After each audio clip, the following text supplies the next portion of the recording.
also being streamed. She'll have to charge you more pro bono than the current pro bono. Oh, hang on, that's still new. That's fine. So is Barry going to come back in and put it on? Or is it going to, Rachel, is it going to start it remotely? Or is it...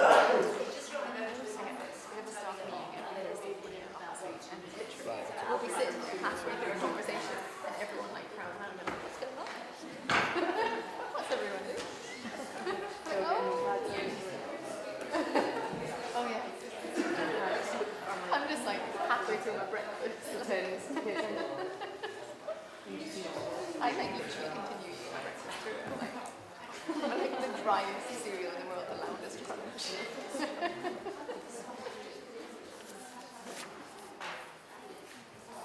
Maybe one day if I break more, I'll never.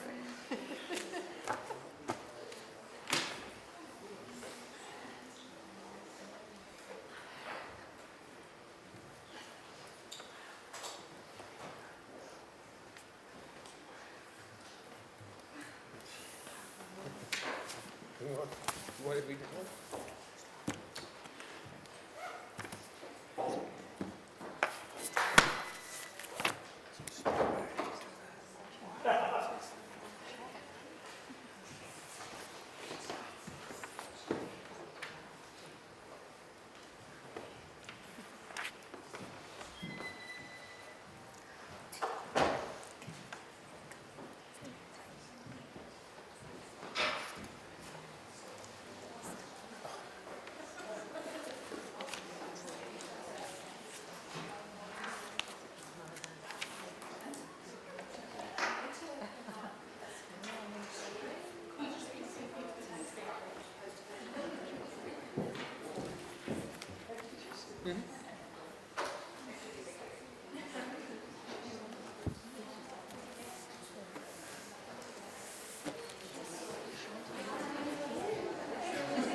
Okay, hello everybody and welcome. Thank you very much for coming this evening. Just to quickly let you know a couple of important things. The camera wire is going down the stairs to my left and your right, so please be aware of that and be careful if you're walking around. As well, I hope that those watching on the stream can see. I know that we're very wee on screen, we're small, but there are a lot of videos and visuals to see, so we hope that this compromise works okay. Of course, you can tweet and make comments on Facebook to us throughout the presentation. I'm really delighted to be able to introduce our speakers this evening, Annalise Koesters and Sujit Sahasrabudhe. They can do more about introducing themselves and their research backgrounds and everything, so without any further ado, I'll pass on to them. Thank you. Thank you for that introduction. So as Ella said, my name is Annalise Koesters and I work at Heriot-Watt University, where I'm an assistant professor. And I'm an anthropologist, so my research tends to focus on the lives of deaf people and also linguistic aspects of deaf people's lives. Sujit, would you like to introduce yourself, or maybe I'll introduce you. Sujit is Indian and has lived and worked in India all his life. And so he was involved in this research project with me as a research assistant. So our topic for this evening is gesture versus sign. Are they really that different? So we're going to come at this from the perspective of language ideologies in relation to sign and gesture. So when we consider what language ideologies are, there are various perspectives on language ideologies.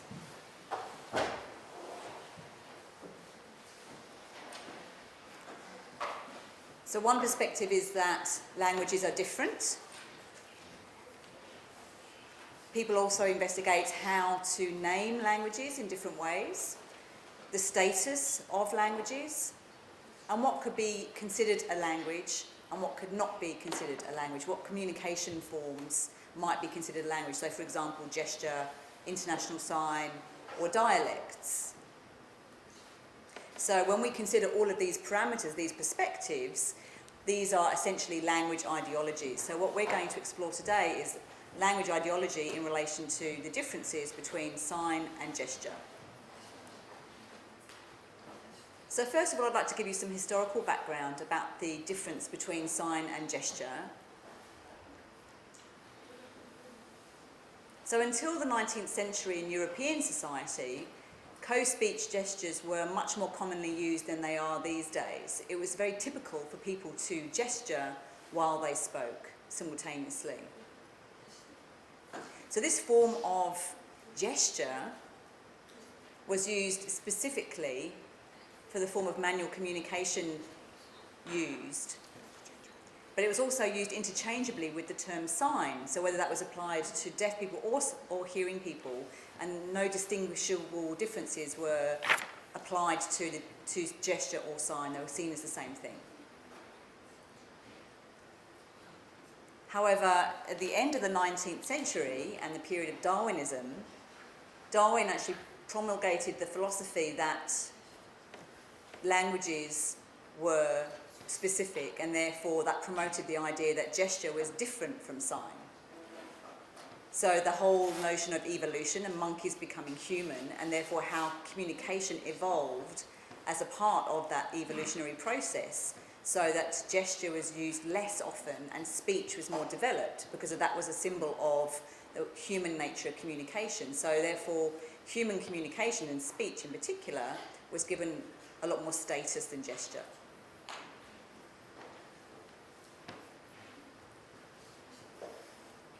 So around this time then, people began to regard gesture as more primitive forms of communication used by monkeys.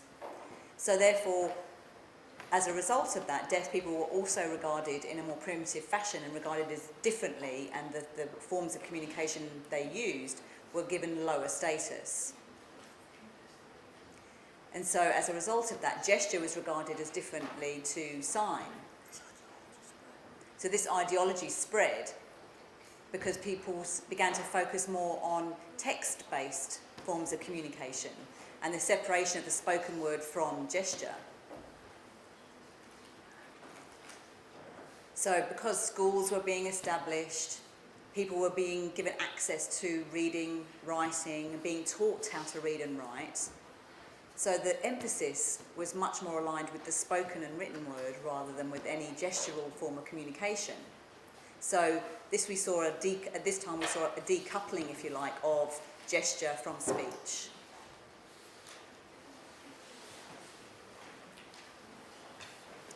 Around the same time, we had the formation of structural linguistics, where people began to actually conduct research on language, essentially the spoken word. So people were less interested in how people communicated, how they might use their body or gesture, but more about how spoken words were produced. So as a result of that, any focus or recognition of gesture was sidelined. In the 1960s, we saw the emergence of sign linguistics research, and this was a very important era because it was a time when people began to recognise that signed languages were equivalent to spoken languages in the fact that they had structure, they had grammar.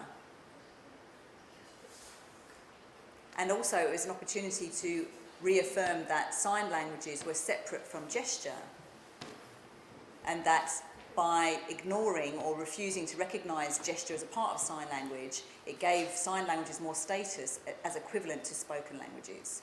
So effectively what happened then was the linguistic status of gesture was erased.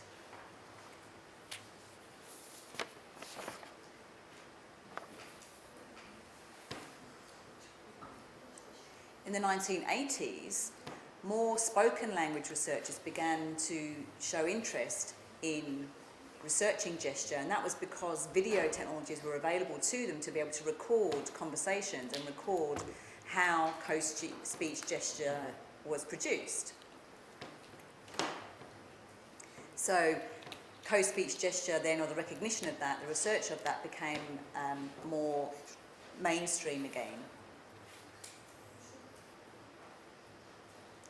Sign linguistics research also evolved, and so classifications of signing were actually presented along their different uses and different linguistic ecologies.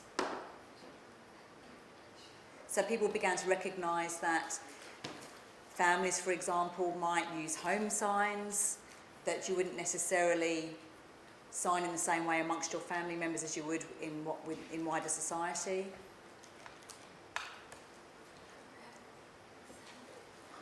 There were also examples categorised and documented of village sign languages, indigenous sign languages, rural sign languages, where we had evidence of deaf and hearing people using a shared sign language, and often that featured gesture.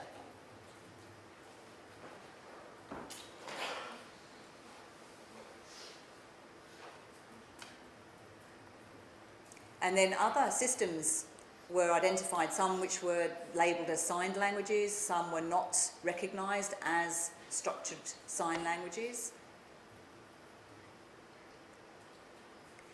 But these were also examined in a lot more depth. So for example, Martha's Vineyard was a village sign language which had evolved through the ages among deaf and hearing people who lived in that village. And so that had evolved over a long period of time. And so people refer to that as a village sign language or an island sign language.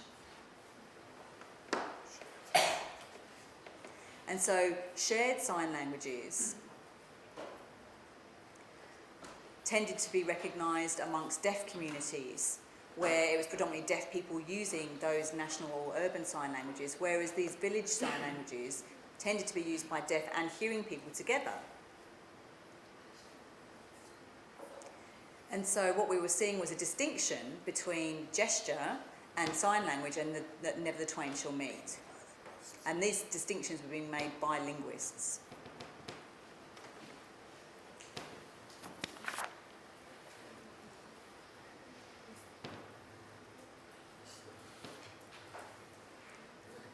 So although these distinctions were being made, there were still areas which were considered gesture prone. So for example, in India, gesture is widely used amongst deaf and hearing people. So in villages, many people would use gesture with deaf people that lived in those villages. And again, there are different researchers that have alternative perspectives on what should or shouldn't be considered a signed language, a formal signed language. So one researcher, for example, did some research on one village with one deaf person living there, and they called this a rural signed language.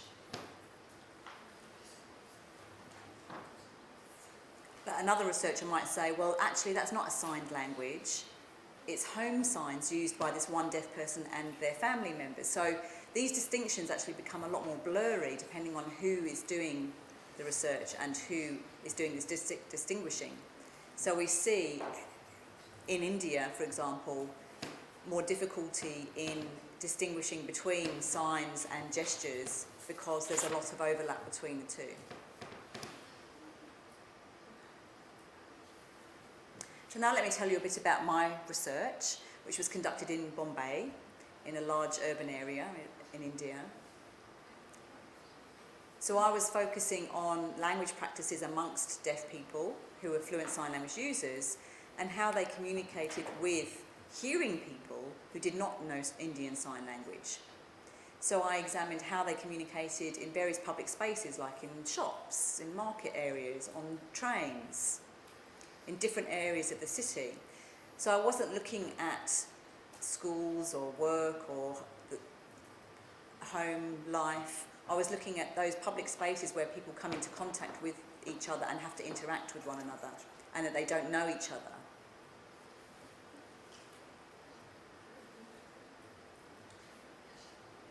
So one of the things I was interested in was looking at how people communicated with one another through gesture. So we filmed 6 case studies where we followed these deaf people into different areas.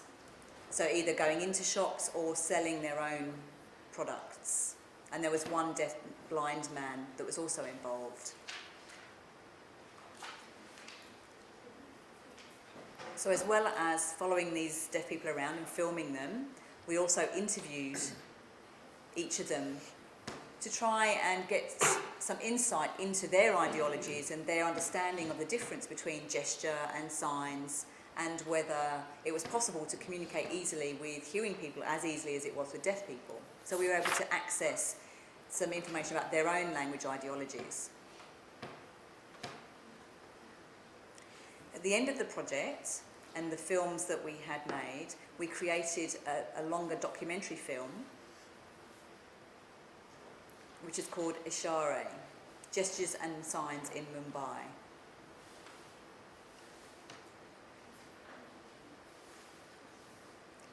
This film was then shown to different groups of people in India to try and elicit further discussion about their views on the differences or similarities between sign languages and gesture, and Indian Sign Language specifically.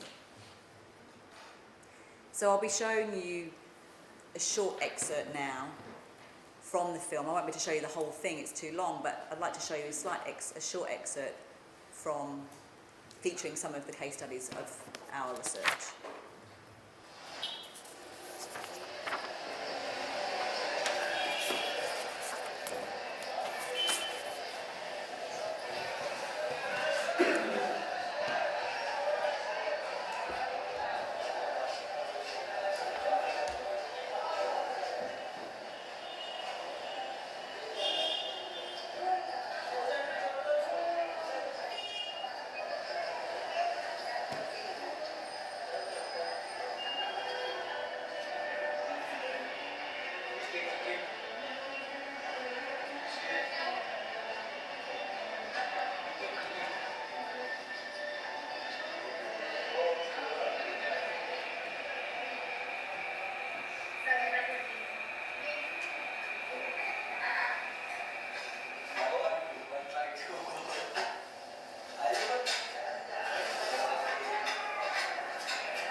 So there was a team of people involved in conducting the research and also producing the film. So at the time I was a postdoctoral researcher based in Germany. So I was responsible for managing the project and directing the film. And Sujit was involved as a research assistant. And one of the case studies was actually Sujit himself. So not only was he involved as a research assistant, he was also a participant in the study in order to determine how he communicated with hearing people. third person in the team was an interpreter and research assistant, a hearing person. So he worked with us to translate the interviews with hearing people and to annotate the data, the video data. There were 3 deaf filmmakers who were involved in creating the film. So they were trained by Belgian deaf filmmakers, and one person in India in particular was trained in order to work with that team to produce the documentary. And the people from Belgium were also the editors of the final product. So now I'm going to show another small excerpt from the film which focuses on one deaf woman who's in the market and buying various food, just so that you can get a sense of how gesture is used in India.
So that was one excerpt of this lady, and now I'm going to show you the same lady but on a train. So she's in a different public space, so she's engaging in a different kind of interaction.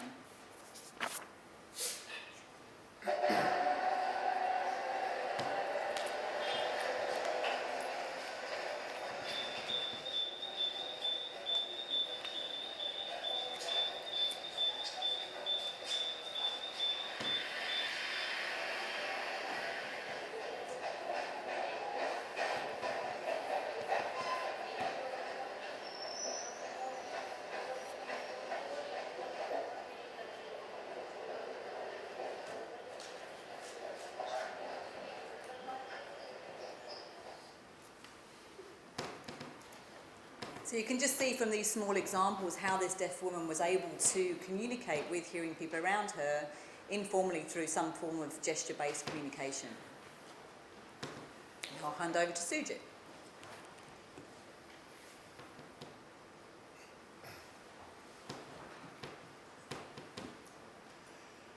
In India, in Indian Sign Language, what it alludes to in this slide is that we have now this sign for gesture in Indian Sign Language, either with the pointing finger or that, and then there's also this sign for sign, or actually this handshake as well is used in Indian Sign Language.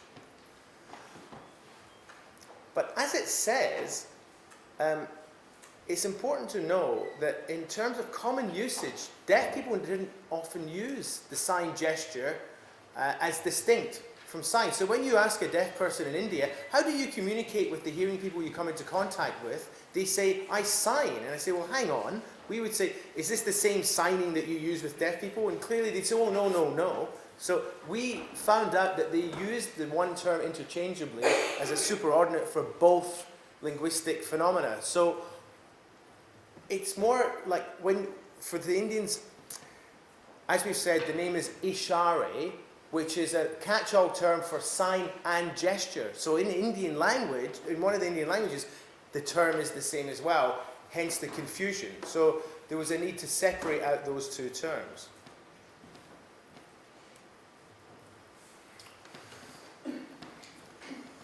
So I used to work teaching Indian Sign Language classes and teaching courses.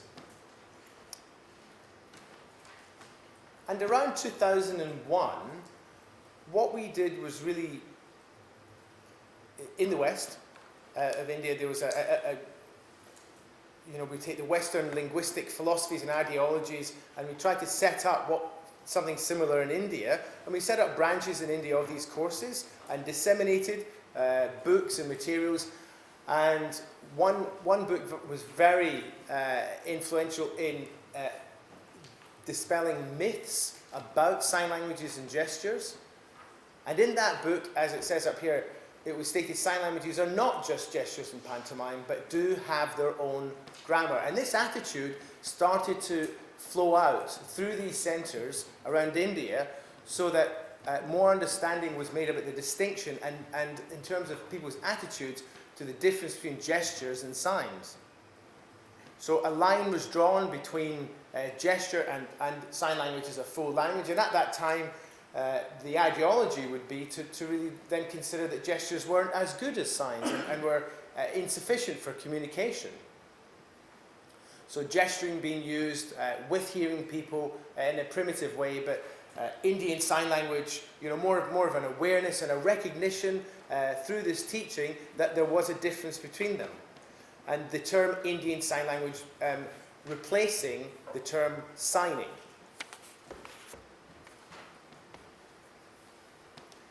And this slide is interesting. We had one woman attending the course. Well, in fact, before the course, she would say, oh, well, when I communicate with hearing people, I sign slowly with them and they sign slowly back to me. And her belief was that with encouragement and in time, that would improve.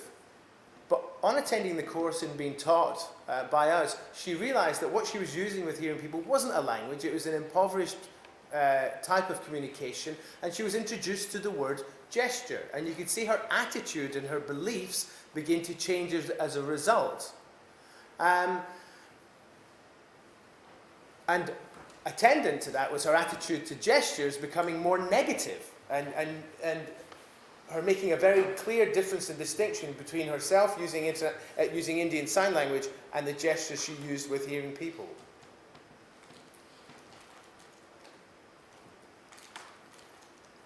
So the idea was planted in people's heads that, and the attitude changed to separate out the gestures used with the full Indian Sign Language.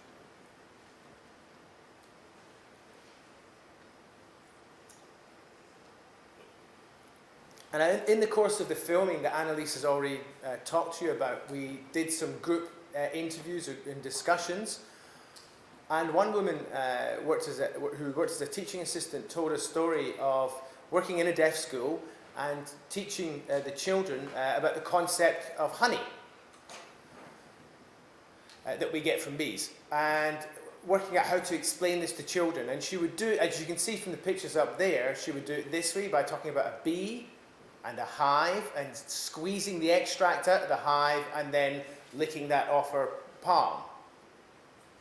Now, they asked me, is this sign language or is this gesture? Which are we using?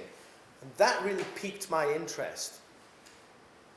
Some deaf people were saying, yeah, well, that's sign language because you're using it with deaf children. Whereas others are saying, well, this very slow rate of production really started, they disagreed. It really started a lot of hotly debated sessions where some confusion existed about whether examples such as this are gesturing or signing.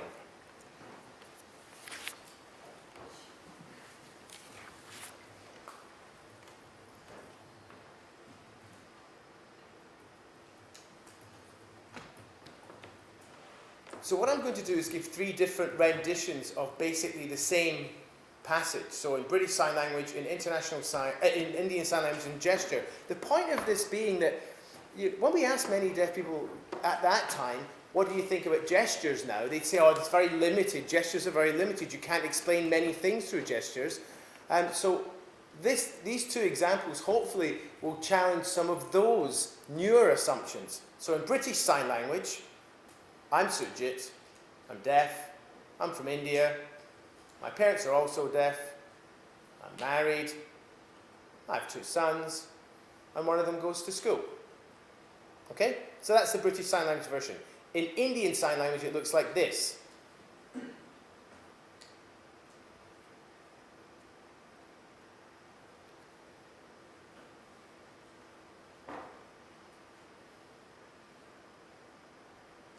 Okay, so you can see the difference between British and Indian Sign Languages. So how do you communicate that in gesture to somebody that doesn't have either of those languages? So you spell out the name Sujit on your palm. This gesture means I'm deaf.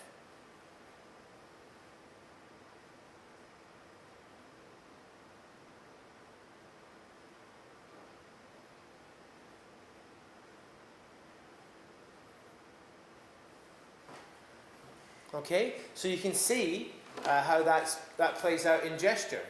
With the second example up here, so British Sign Language first.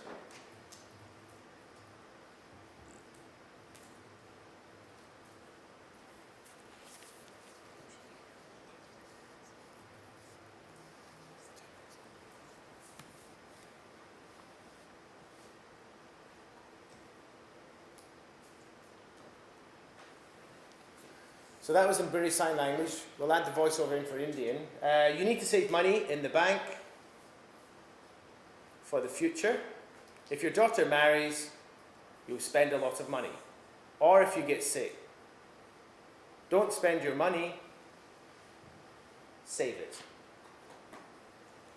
So that's Indian Sign Language. And now finally in gesture.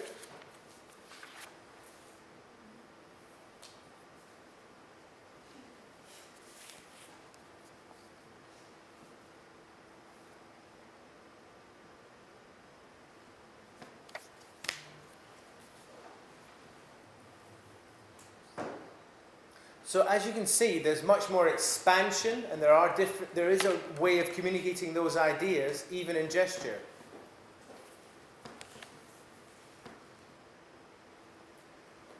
The point being of this is that many people now think that gesture is limited, and so much so that it can't explain complicated concepts and ideas that aren't concrete, and that it's impossible to do so. But the evidence in the real world is the contrary of that. It is possible via gesture to explain things that are more complicated than just food or drink, or those very concrete everyday items. There are different ways of communicating these concepts that aren't British Sign Language, that aren't Indian Sign Language. Okay?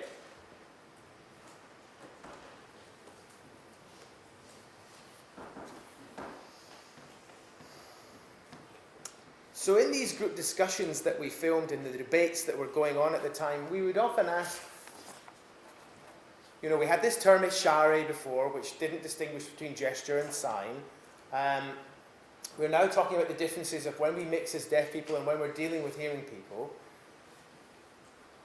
What we elicited from them really was these essentialized distinctions, that when they were with hearing people, they would sign larger, simpler, they would slow down their rate of signing, be more elaborate, but with deaf people, much more fluid, much more economical, smaller use of space, faster rate, a lot more fluid and flowing. And we've got these glossies here for what the deaf people themselves in this group said about the sign language being real or true, full, perfect, and they're not applying those terms to the gestures they were using with hearing people. So they talked about this expansion, but they didn't appreciate, I guess, that sometimes the reductions. And if you actually watch one of the videos, she actually uses a gesture very, very quickly here. So the man on the right, he uses gestures to sell these lines to her.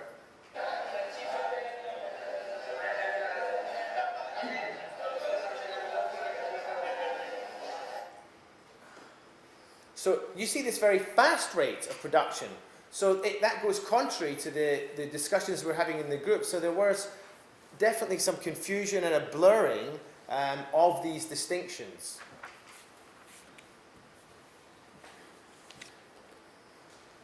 And it was also noted that deaf people who don't yet know Indian Sign Language used a similar gesture system to hearing people who didn't know Indian Sign Language.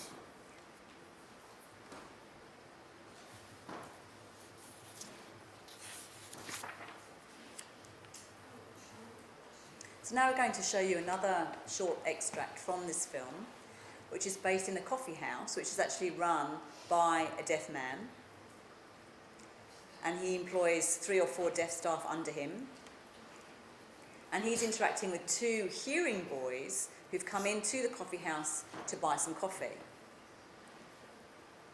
And once they both had finished their purchase, we interviewed them. So I think you'll find it interesting to see what they had to say.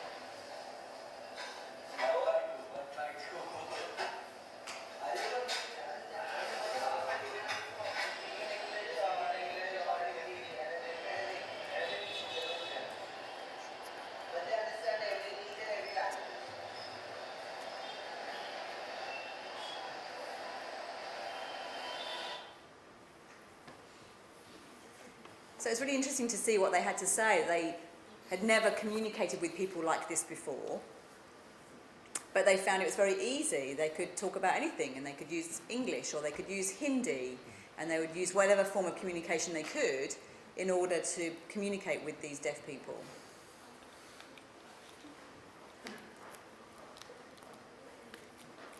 And the reason that they felt able to say that is not necessarily because they thought that these deaf people were highly intelligent and highly communicative, but they recognised that there were combinations of gesture that could actually use mouthing, pointing, writing, referring to objects, and so on.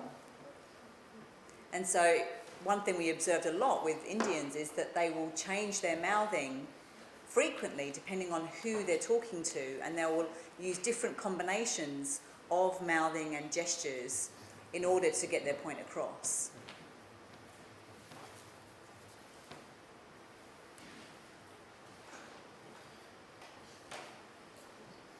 So we were able to observe that gesturing is really relevant to the context in which the communication is happening.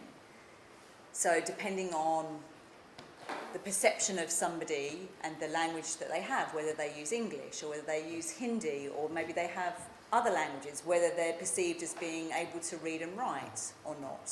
So that level of literacy will influence whether people speak to them or write to them or use other forms of gesture. So it means that people seem to perceive that gesturing is more spontaneous and creative and is used in very different ways on a daily basis than other forms of language. So it meant that gesturing was actually a bridge between different languages and enabled this form of universal communication, if you like, with hearing non-signers, because deaf people found that they were very able to communicate with hearing people who did not know Indian Sign Language.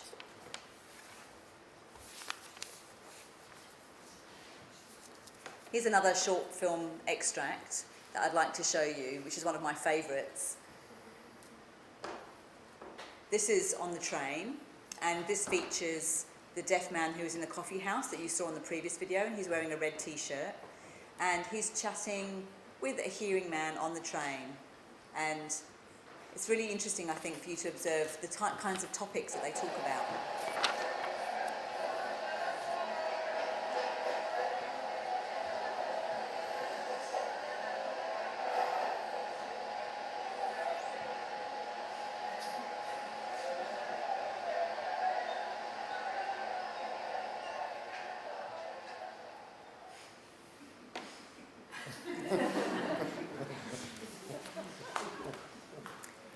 So he's talking here to a man who doesn't know Indian Sign Language, but he is able to communicate with him.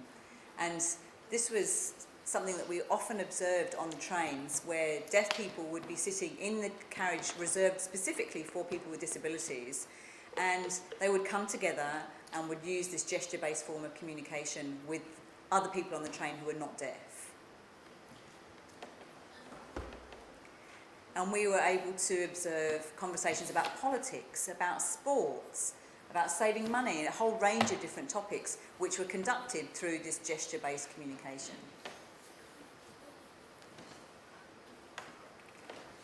Some people felt that by using gesture they couldn't talk about more abstract concepts, they couldn't talk about the future or the past.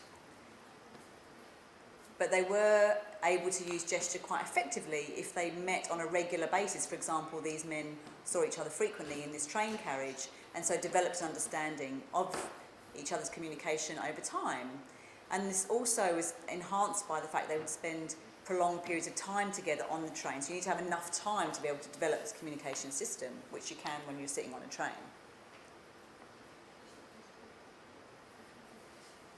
But motivation to communicate is another essential element of this type of gestural communication. So the shopkeeper wants to sell things. If a deaf person wants to buy something, then they will accommodate for that deaf person because they're highly motivated to sell through and to communicate in order to sell.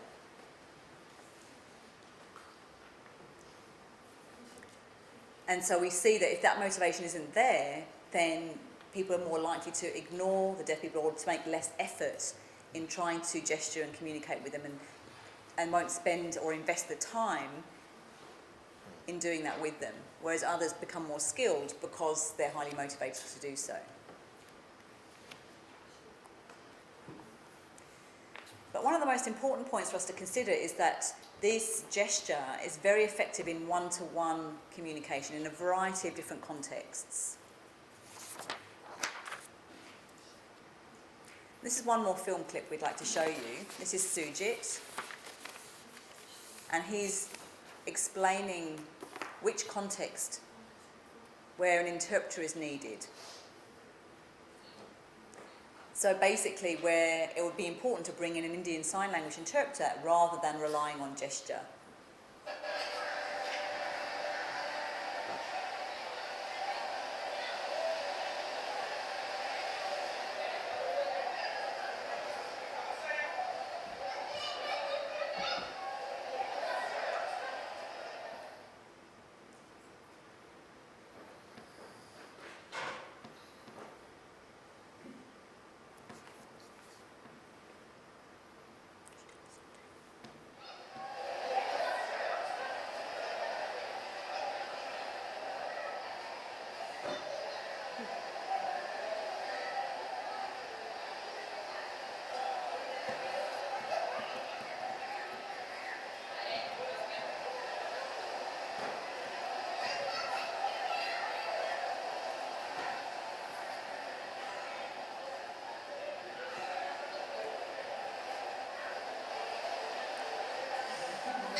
So basically what Sujit was saying in this video is that all people, regardless of whether they're deaf or hearing, will use some form of gesture. So for example, if they go to the doctor, they will often refer to their ailments using some kind of visual gestural system. But in other contexts where they might have more serious ailments like cancer, they would bring in an interpreter to facilitate that communication with the doctor. And this is for deaf people, obviously. So deaf people basically in India feel that in basic interactions with hearing people, they're comfortable to use gesture, but they will rely on sign language interpreters in other more complex situations.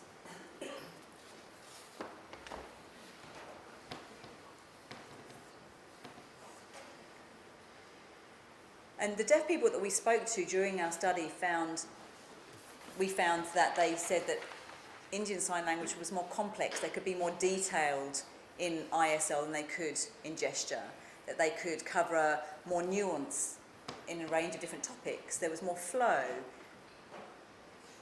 They could communicate more quickly. And that if they were in a group of deaf people, they found it more effective to use Indian Sign Language, whereas gestures were more appropriate only for one-to-one interactions.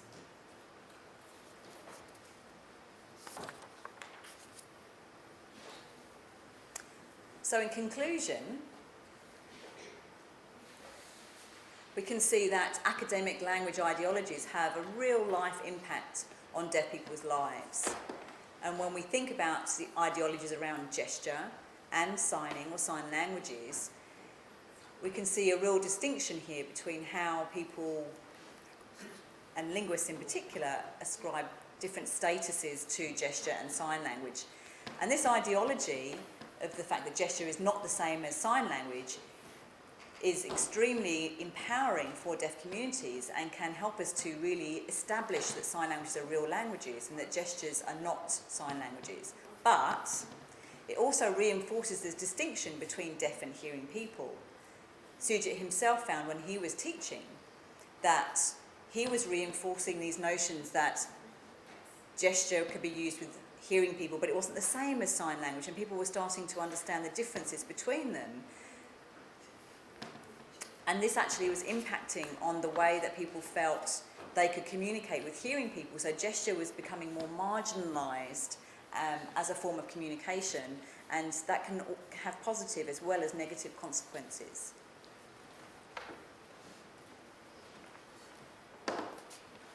So in marginalising gestures as, not languages or not being full forms of communication could actually limit views on how language operates in the world generally.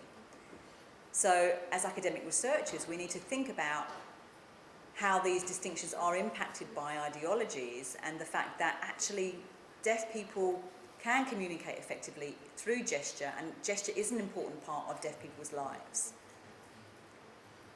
Because we shouldn't actually be blind to the effects of using gesture in everyday communications.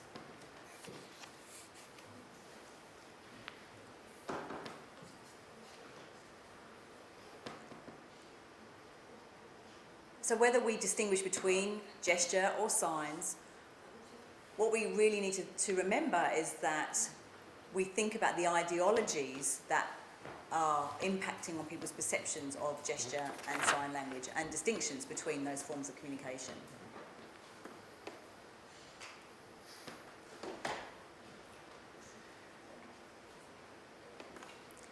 So when we think about academic ideologies and general or common ideologies, there's a lot more fuzziness between these distinctions, and whether you could say that something is an academic or a general or common ideology, there's actually a lot of overlap between these different ideologies.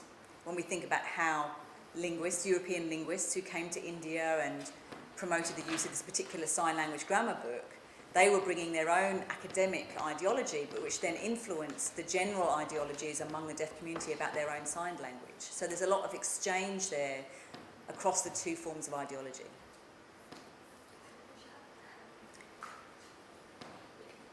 But I think that this project has actually helped to make a distinction between academic and general ideologies.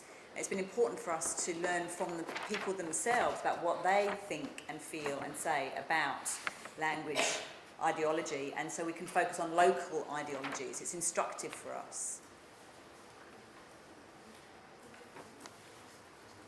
And as we said earlier on, Indian people didn't make a distinction between sign and gesture. And they always used to consider that both systems could be used within one form of communication. What they valued was manual communication, so they actually valued the use of gesture. So again, this demonstrates the blurring between different ideologies.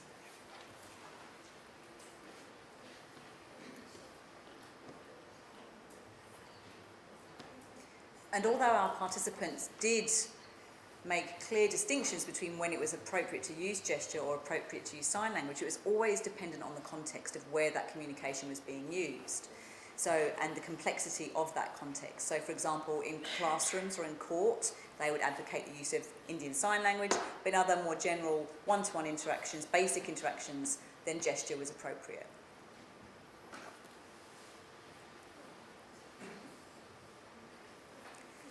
So now we're able to determine the fact that gesture and Indian Sign Language is suited to different contexts, and both are labelled and valued as signing. And so these language ideologies are attributable to the different contexts, and recognising the potential but also the limitations of using either a sign language or gesture in different contexts. And that's it. That's our last point. Thank you. Thank you.